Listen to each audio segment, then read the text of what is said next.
नमस्कार मित्रों और विद्यार्थियों।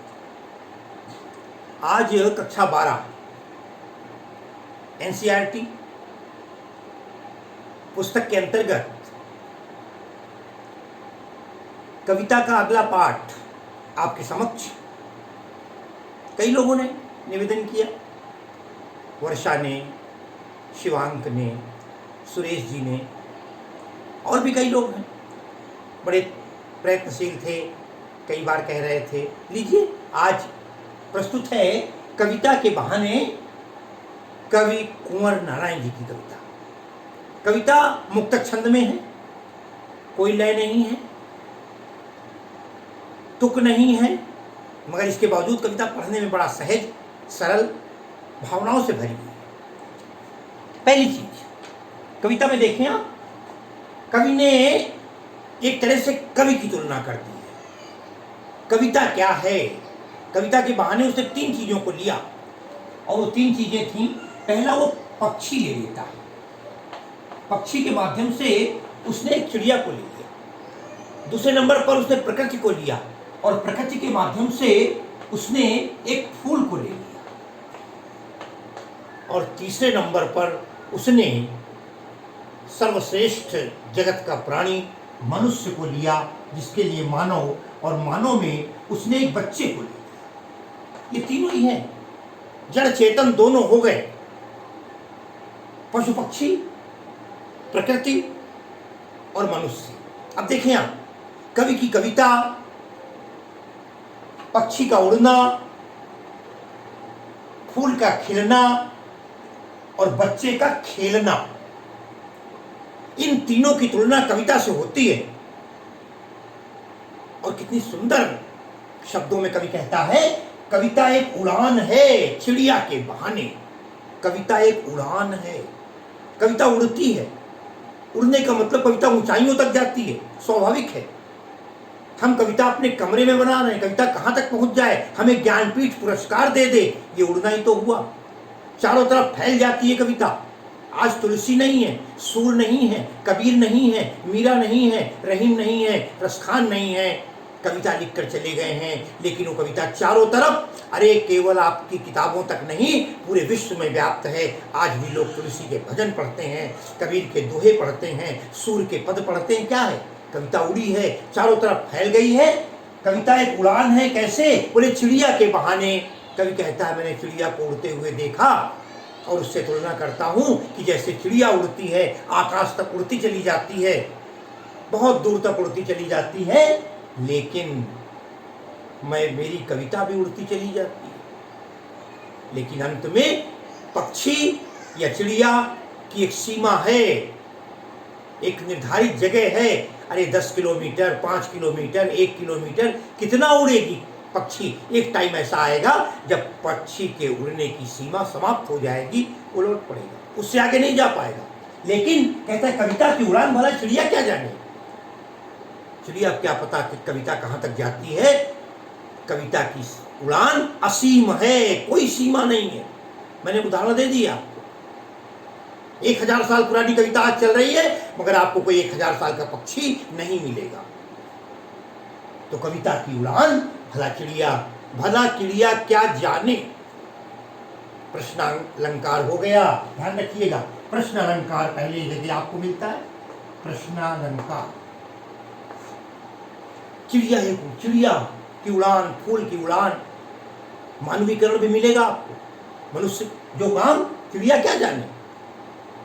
कविता की उड़ान, तो यहां पर पक्षी भी परास्त है, क्योंकि पक्षी की उड़ान की एक सीमा है, एक बाउंड्री है, लेकिन कविता की कोई सीमा नहीं। कविता असीम है, क्योंकि कहता बाहर भीतर, इस घर उस घर, बाहर भीतर। पक्षी भी हर जगह घूमता है, इस पेड़ पे, कभी उस डाल पे, कभी हवा में, और कविता भी हमारी बाहर और भीतर, हर जगह, अंदर बाहर, हर जगह से। उसका मतलब है देश की, विदेश की, इस धर्म की, उस धर्म की, इस संप्रदाय की, उस संप्रदाय की, इस भगवान की, उस भगवान की, इस प्रकृति की, इस पेड़ की, उस पेड़ की, चारों विषयों में हर तरफ कविता बिखरी हुई रहती है, बाहर भीतर, इस घर उस घर। अरे कविता के पंख लगा, उड़ने के माने चिड़िया क्या है। कविता के पंख लगा, कविता को जब पंख लग जाते हैं, कविता देश विदेश, अरे कहा तो ये जाता है कि जहां न जाए रवि वहां जाए कवि। साथियों, चिड़िया कहां पहुंच सकती है? कमरे के अंदर चिड़िया नहीं आ सकती, दरवाजा बंद है, लेकिन कवि की कविता पहुंच जाती है।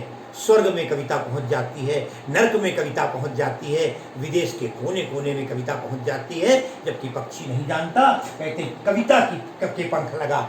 कवि कहता है, मुझे तो कविता के पंख लग जाते हैं अपने शब्दों के माध्यम से, और मैं उड़ने का, चिड़िया क्या जाने। चिड़िया निराश होती है, परास्त होती है और एक सीमा पर निर्धारित रहती है, लेकिन कविता आगे बढ़ती चली जाती है। कविता को श्रेष्ठ बताया गया अपने शब्दों के माध्यम से, अपनी भावनाओं के माध्यम से। कविता कहाँ पर 5000 साल पहले लिखा गया महाभारत आज भी विद्यमान है, आज भी राम कथा विद्यमान है, आज भी कृष्ण कथा विद्यमान है, आज भी बाइबल विद्यमान है, आज भी कुरान विद्यमान है। कहने का आशय ये, जो कविताएं लिखी जाती हैं उसकी कोई सीमा नहीं होती, उसके लिए कोई अंतिम बिंदु नहीं होता, कोई गंतव्य नहीं होता, जबकि चिड़िया का एक गंतव्य निर्धारित है। ये पहला चरण था। दूसरे चरण में आते, कविता एक उड़ान है। पहले कहा था कविता एक उड़ान है, अब देखें फिर कविता उड़ती है। कहां? बोले फूलों के बहाने। कविता, फूल भी तो उड़ते हैं, उधर चिड़िया उड़ती। आप कहेंगे फूल कैसे उड़ते हैं? अरे भैया, फूल 1 किलोमीटर दूर लगा है, 1 फरलांग दूर लगा है, आप जिस सड़क से निकल रहे हैं बगीचे में लगा है, आपको फूल की महक आ जाती है। ओह, गुलाब बहुत बढ़िया है, बेला बहुत अच्छा है, जो भी फूल लगा है रात रानी महक रही है। तो कहते हैं कविता चिड़िया, कविता एक उड़ान है। कविता भी उड़ती है, किसके बहाने? फूलों के बहाने। फूलों के बहाने का मतलब, जैसे फूल अपनी महक छोड़ता है, कविता भी अपनी महक छोड़ती है। कविता अपनी अच्छाइयाँ, कविता अपने गुण, कविता अपनी लय, कविता अपना भजन, कविता अपने भाव चारों तरफ बिखेर देती है। हम गर्व से कहते हैं, तुलसी ने ये कहा था, मीरा ने ये कहा था, रहीम ने ये कहा था, रसखान ने ये कहा था, दिनकर ने ये कहा था, मैथिली गुप्त ने ये कहा था, महादेवी ने ये कहा था। फूलों के बहाने, जिस प्रकार फूल अपनी सुगंध को चारों तरफ बिखेर देते हैं, कविता भी चारों तरफ बिखर जाती है। फिर कहता है कविता का खिलना। भला फूल क्या जाने, फूल खिल जाता है, रात हुई और फूल खिल गया, लेकिन कहता है कितनी देर, 1 घंटे बाद, 2 घंटे बाद, 4 घंटे बाद कभी फूल मुरझा भी जाता है। इतना ही नहीं, फूल को तोड़ दीजिए, तोड़ करके बढ़िया डंडक के बेड पर रख दीजिए, 2 घंटे बाद फूल का महक खत्म, सुगंध खत्म। लेकिन कहता है कविता का खिलना। लेकिन जो कविता खिलती है तो खिलती चली जाती है, लोग पढ़ते चले जाते हैं, गाते चले जाते हैं। तुम गा दो मेरा गीत अमर हो जाए, जैसे भाव आते हैं, लोग अपने उन कविताओं के मंत्रों को अपने जीवन में उतार लेते हैं। 500 साल हो गए, हनुमान चालीसा पढ़ी गई, लिखी गई थी, आज भी लोगों को जुबानी याद है। यही तो कविता का खिलना है, यही तो कविता खिल करके प्रचार के रूप में, प्रसार के रूप में हमारे सामने आती है। फूल को क्या पता कि कैसे खिला जाता है, वो तो 1 दिन 2 दिन, फिर वही बात। फूल की भी खिलने की एक सीमा है, सुगंध बिखेरने की एक सीमा है, लेकिन कविता की कोई सीमा नहीं होती, असीम होती है। कहता और क्या होता है, बाहर भीतर, इस घर उस घर। फूल भी सब जगह चला जाता है, 2 4 6 घंटे के लिए महक छोड़ देता है, लेकिन बिना मुरझाए महकने के माने। वाह, बिना मुरझाए महकने के माने, भला फूल क्या जाने। बिना मुरझाए फूल तो मुरझा जाता है, कितना बढ़िया जयमाल हो, कितना बढ़िया पुष्पमाल हो, कितना बढ़िया देवताओं में चढ़ा हुआ फूल हो, अगले दिन मुरझा जाता है, कुम्हला जाता है। लेकिन ये कविता कभी कुम्हलाती या मुरझाती नहीं है, हमेशा हमेशा के लिए विद्यमान रहती है। आत्मा की भांति, परमात्मा की भांति कविता अजर और अमर हो जाती है। व्यक्ति नहीं होता है, लेकिन उसकी कविता गाई जाती है, गुनगुनाई जाती है, और बड़े प्रेम से उस कविता को गले से लगाया जाता है, बिना मुरझाए। यहाँ फिर देखेंगे आप, फूल भी और चिड़िया भी दोनों ही एक सीमा के अंतर्गत रहते हैं, लेकिन कविता असीम है।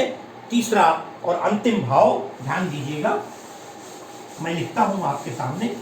इसके बाद कहता है चिड़िया हो गया, फूल हो गया, और अब कहता है कविता एक खेल है। ध्यान दीजिएगा, कविता एक खेल है, कविता एक खेल है। इस प्रकार बच्चा खेलता है, कभी भी कविताओं के साथ खेलता है। कविता एक खेल है, किससे? बच्चों के बहाने। जिस प्रकार बच्चे खेलते हैं, कभी भी बच्चों के बहाने, बच्चे भी खेलने में हम चारों तरफ दौड़ते हैं, प्रसन्न होते हैं। कभी भी अपनी कविता को शब्दों के माध्यम से, अलंकारों के माध्यम से, रस के माध्यम से गदगद कर देता है। बाहर भीतर यह घर वह घर, उसी शब्दों में बार बार आता है, बाहर भीतर यह घर वह घर,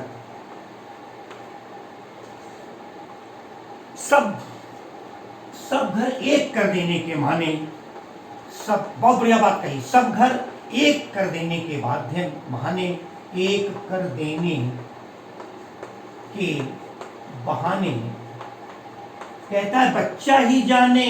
बहुत सुंदर बात, बच्चा ही जाने, ध्यान दीजिएगा, बहुत सुंदर बात है। उसने कहा कविता एक खेल है, पहले उसने कहा कविता एक खिलना है, फिर कहा कविता एक उड़ान है, अब कहता है कविता एक खेल है। कवि अपना खेल खेल में कविता बना देता है। और कैसे? बच्चों के बहाने। जिस प्रकार बच्चे खेलते हैं, बच्चे निर्मल मन के होते हैं, सुंदर मन के होते हैं। बाहर भीतर ये घर वो घर, सब घर एक कर देते हैं। बच्चा कभी अपने खेल में ये नहीं देखता है कि ये किस जाति का है, ये ऊंचा है, ये नीचा है, ये बड़ा है, ये छोटा है, ये गरीब है, ये अमीर है। बच्चे तो निर्मल मन के होते हैं। और सब घर एक कर देने का मतलब है वो सबको अपनाने की सुंदर कला बच्चे में होती है। माँ बाप कितना मना करते रहें, उन अंकल से न बोलना, उस भैया से न बोलना, लेकिन बच्चे को जो मन में आता है उससे बात करता है। यदि बच्चा ही जानता है कि किस प्रकार सब में एकता होनी चाहिए, किस प्रकार सबको अपनाने की कला होनी चाहिए। आप जरा सा मुस्कुराइए, बच्चा दौड़कर गोद में चला आता है। बच्चे का खेल और कविता, इन तीन के माध्यम से कवि ने बड़ा सुंदर ढंग से इस कविता को प्रस्तुत किया। चिड़िया की उड़ान एक सीमित होती है, कविता की उड़ान असीमित। फूल का खिलना बिना मुरझाए, कविता बिना मुरझाए हुए वर्षों हजारों साल चलती है, लेकिन फूल की एक सीमा होती है। उसकी मुस्कुराहट खत्म हो जाती है, उसका रंग उड़ जाता है, वो सूख जाता है। और बच्चा जो चारों तरफ घूमता है, उछलता है, कूदता है, कभी भी अपने नाना प्रकार के भावों के माध्यम से कविता की रचना करता है। बच्चा ही जानता है कि सब एक हैं। बच्चा की तरह कविता भी महान है और बड़ी सुंदर है। इस कविता में ध्यान रखिएगा, आप मुक्तक छंद कह सकते हैं, कोई लय ताक नहीं है, मुक्तक छंद है। बड़ी भाषा, सहज सरल बोलचाल की भाषा है, सुंदर रूप है। कविता के माध्यम से उसने अपना बताने का प्रयास किया है। लिखिए, लिख कर देखिए, कहीं दिक्कत हो मुझसे पूछिए। एक बार फिर आज की इस क्लास के साथ साथ मैं आपसे विदा ले रहा हूँ। बहुत बहुत धन्यवाद।